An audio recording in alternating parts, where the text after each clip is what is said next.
네, 이번 3차 시에서는 제가 한번 이야기를 준비해봤는데요. 저는 범죄학자다 보니까 범죄학적 관점에서 이 마약 문제를 한번 풀어보려고 합니다.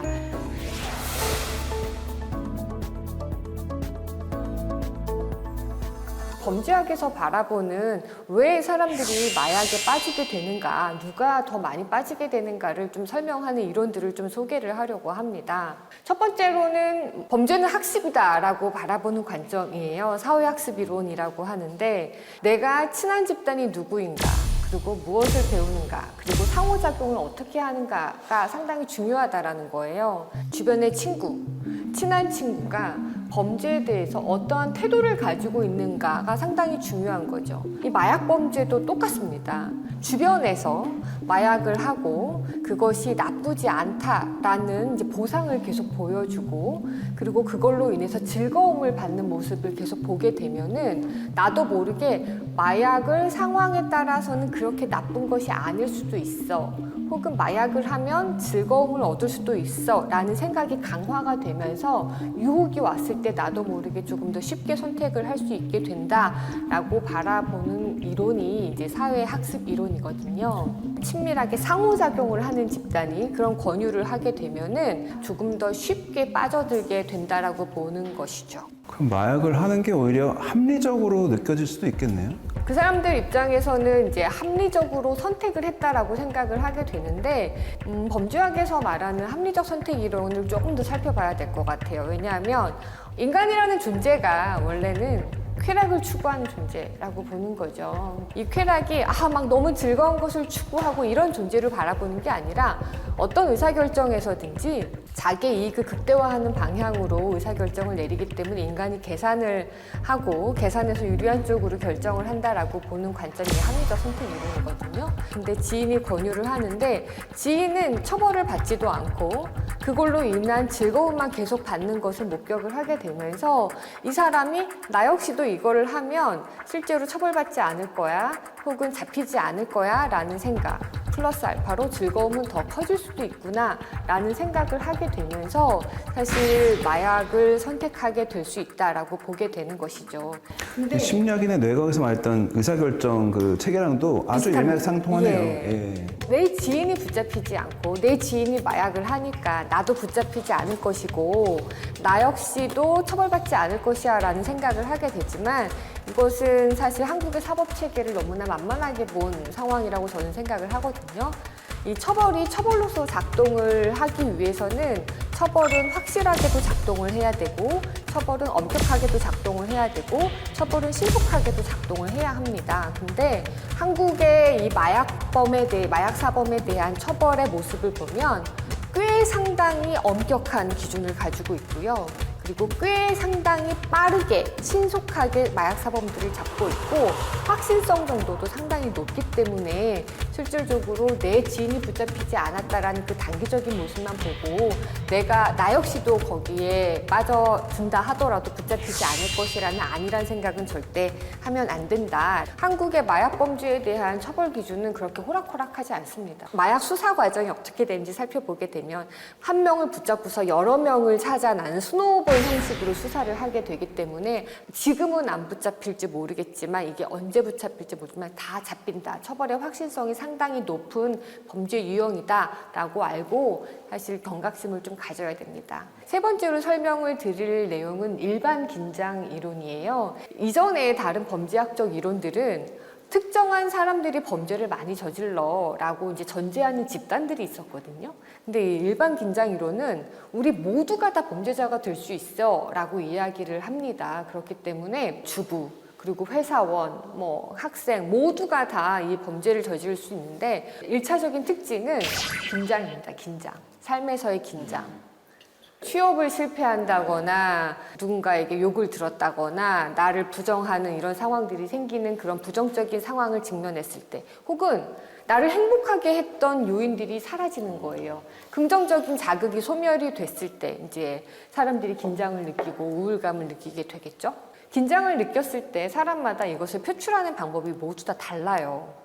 그래서 누군가는 이거를 뭐 건전한 다른 방식으로 뭐 게임을 할 수도 있고 누군 스포츠를 할 수도 있고 건강하게 푸는 사람들이 있지만 그렇지 못한 사람들이 실질적으로 회피적인 방식으로 이 긴장을 푸는 사람들이 마약 중독에 빠질 가능성이 높다라고 보게 되는 것이죠. 한국에서는 사실은 노동 시간이 제일 많고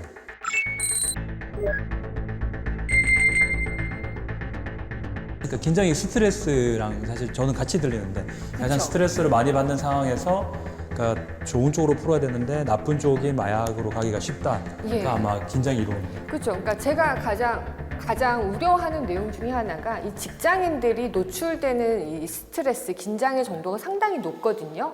직장에서 잘 이겨내야 되고 견뎌내야 된다라는 사회적 압박이 이 건전하게 이 스트레스를 풀어야 된다라는 압박보다 훨씬 더 큰 거죠. 비교할 수 없을 정도로 크다 보니까 이것을 어떻게 풀어야 되는지에 대한 사회적 고민이 없는 것도 문제라는 것 같은데 조직에서, 직장에서 구성원들에게 나쁜 짓을 하지 마라 라고만 이야기하는 것이 아니라 조직적인 차원에서도 직원들의 건강하게 스트레스를 푸는 방법들을 조언해주고 자리를 마련해 주려고 노력하는 것도 저는 상당히 중요하다고 생각을 합니다.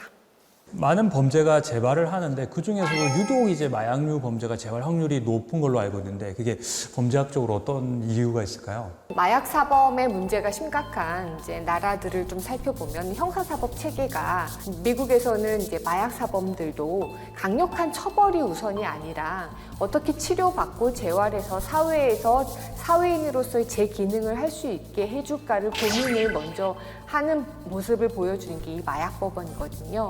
미국에서나 서구 사회에서는 그렇게 하고 있는데 우리나라에서는 그렇게 치료 관점에서 안 되는 이유가 혹시 있나요? 대중들의 반응 역시도 엄벌 위주로 가다 보니까 실질적으로 이러한 논의까지 이어지지 못하는 거죠. 그 선고하는 형량이 어느 정도 되나요? 이게 솜방망이라는 인식도 있는 것 같은데. 그렇게 좀 보일 수도 있을 것 같아요. 왜냐하면 일반적인 형사 사건 같은 경우는 가해자가 있고 피해자가 있단 말이죠. 그렇기 때문에 피해자가 어떠한 피해를 입었는지가 눈으로 상당히 가시화가 돼요. 이러한 피해가 발생했으니 이만큼의 처벌을 받아야 해라는 논리가 판사에게도 나오고 시민들도 그걸 보면서 납득을 하게 되는데 마약 중독이라든지 도박 중독이라든지 중독 범죄 같은 경우에는 그럼 피해자가 누구냐라고 물었을 때 피해자가 눈에 띄지 않거든요.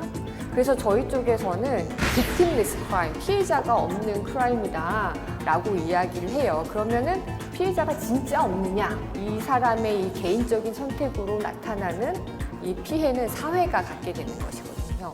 사회에서 이 마약 중독자들이 저지르게 되는 범죄의 사회적 파급 효과가 상당히 크게 된 거예요. 우리가 알고 있는 사건 이런 것들도 실질적으로는 그 마약 중독이 사회 피해자들을 엄청나게 양산을 했고 사회적 파급력이 상당히 컸기 때문에 일반적인 사건보다도 처벌을 되게 강하게 받게 되거든요. 그러니까 빅팀리스 크라임이라고 하는데 빅팀이 사실은 있는 거네요. 그렇죠. 예. 이걸 마약이라고 알고 하는 경우보다 모르고 친구나 요 주위에서 줘서 했는 경우가 사실 많은데 그런 경우 처벌은 어떻게 되나요? 처벌 받지 않으려면은 나는 정말 모르고 했다. 그리고 이번이 일회성 투약이었다라는 것을 본인이 매우 적극적으로 그리고 매우 진실되게 소명을 해야 되는데 사실 쉽지 않을 것 그게 같은데요. 쉽지 않습니다. 쉽지 않을 것 같은데요. 다 자기는 처음이고 모르고 했다 그러지 않을까요? 그렇죠. 그럴 것 같은데요. 음주운전을 해놓고 일생일대 정말 저는 한 번이었습니다라고 이야기하는 사람들 보면서 믿는 판사는 없거든요. 그렇기 때문에 이 투약자들을 보면서도 실질적으로 본인이 적극적으로 소명을 하고 그것이 법원에서 인정되기까지는 엄청난 노력이 필요하고 사실 잘 받아들여지지도 않는다는 것을 좀 알고 계셔야 될 것 같습니다. 내가 만약 클럽이나 술집 같은 데서 누군가가 준 음료나 캔디 같은 것을 먹었는데 몸에서 어떠한 이상 반응이 나타난다. 혹은 정황상 그것이 마약이었던 것 같다라는 생각이 들면은 신고하는 것이 가장 중요한 포인트인 것 같습니다. 그나마 소명할 수 있는 상황이 되지 않을까라는 생각이 듭니다. 사실 모르고 있으면 나도 모르게 결과적으로 범죄로 기속될 수 있기 때문에 아는 것이 정말 중요한 힘입니다. 그래서 이 마약 범죄에 대해서도 알 수 있는 기회가 있고 교육받을 수 있는 기회가 있을 때 그 내용들을 잘 숙지하고 예방할 수 있도록 하는 것이 전 되게 중요하다고 생각을 합니다. 보통은 이제 평범하게 뭐 직장인들이 살면서 마약을 절대로 하면 안 되는 이유를 한 번 더 짚어주시겠습니까? 모든 것을 잃게 되기 때문이 아닐까라는 생각을 하게 되는데요. 나 자신도 잃고 가족도 잃고 사회에서의 모든 기회까지도 다 잃게 되거든요. 근데 안타깝게도 우리 사회는 이러한 모든 것을 잃은 자, 정가를 가진 자는 상당히 악마화하는 사회입니다. 대부분의 이제 기업에서는 회사에서는 이제 사람을 채용을 할 때 이제 정가 조회를 하지 않습니까? 리스크 매니지먼트 측면에서 이 조직 구성원이 상당히 큰 위험성을 가지고 들어오는 것이기 때문에 굳이 이 사람을 뽑아야 할 이유가 없게 되는 거죠. 결과적으로는 내가 가지고 있었던 나의 자아, 그리고 가족에 대한 실망은 물론이거니와 사회에서의 나의 자리까지도 모두 다 박탈당하게 된다. 그래서 모든 것을 잃게 되는 게 이 마약 범죄가 아닌가라는 말씀을 좀 드리고 싶습니다.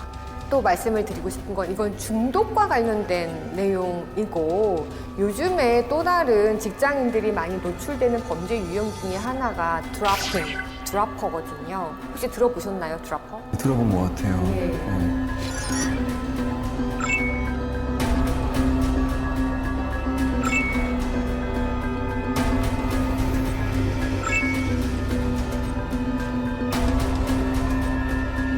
마약 드라퍼의 수익이 상당하다는 것입니다. 그래서 고수익 알바의 늪에 빠져서 이 행위를 하게 된다는 거죠.